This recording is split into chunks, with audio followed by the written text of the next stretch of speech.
Millennials want people to be able to make choices. And so when it comes to government regulation and the role of government, they really want government to be permissive when it comes to how they make choices in their own lives.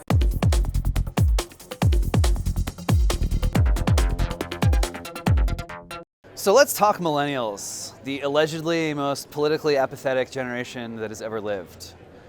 The new polls might call that into question, correct? A lot of people out there, I think, have started to get the wrong impression about this generation. They voted overwhelmingly for President Obama in 2012 and 2008. They're twice as likely to say they're liberal, half as likely to say they're conservative. And I think people have concluded that this generation is heavily in the Democratic camp. But our poll suggests that it's not that simple. They're social liberals, they're not just liberals. They're social liberals and fiscal centrists. And that's actually different. And the fact that they're making that distinction matters. Okay, what's a fiscal centrist? That's not a term we often hear. All right. So a lot of times we talk about whether you're a conservative or a liberal or a Democrat or a Republican.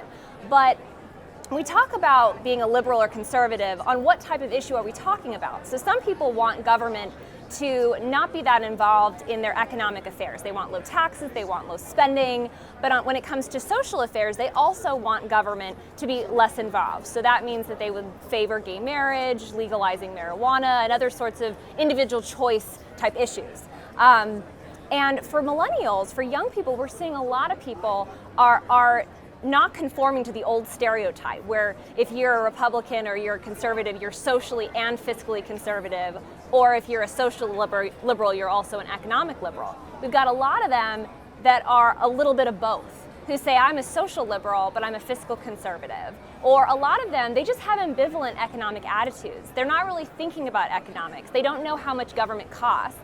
And when you tell them how much it does cost, you actually find out how much their attitudes change about what they want government to do for them.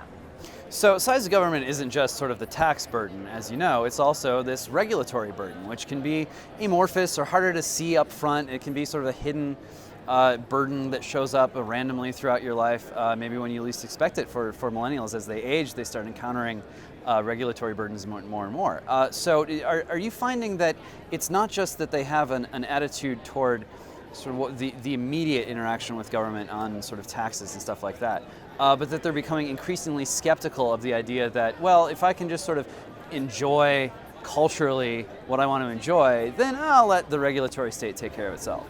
Well, I think that's a really good point. Millennials seem to get regulation.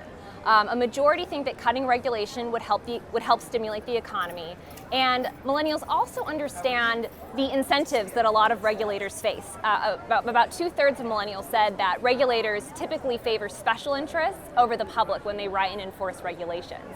I think Uber is an example that government has been very involved in regulating that business, and a lot of young people have seen the effects of that. They like Uber. They want Uber to be allowed. And it's not just Uber. On a number of products and substances that we polled on in our most recent survey, millennials want people to be able to make choices. And so when it comes to government regulation and the role of government, they really want government to be permissive when it comes to how they make choices in their own lives. So for instance, on a number of issues and products that local governments have tried to ban, like plastic bags, large sugary drinks, trans fats, and so forth, millennials say people should be allowed to consume those things if they want. As long as you're not hurting somebody else, you should be allowed to make that choice. And this is something that really distinguishes them from earlier generations. They are more socially liberal than their parents, and they're not likely going to become more conservative on those issues. However, on economic issues, they're not so liberal when it comes to economic issues. They want small government if large government requires high taxes. They think that government should cut spending, lower taxes. They're concerned about regulators, curring to special interests over the public.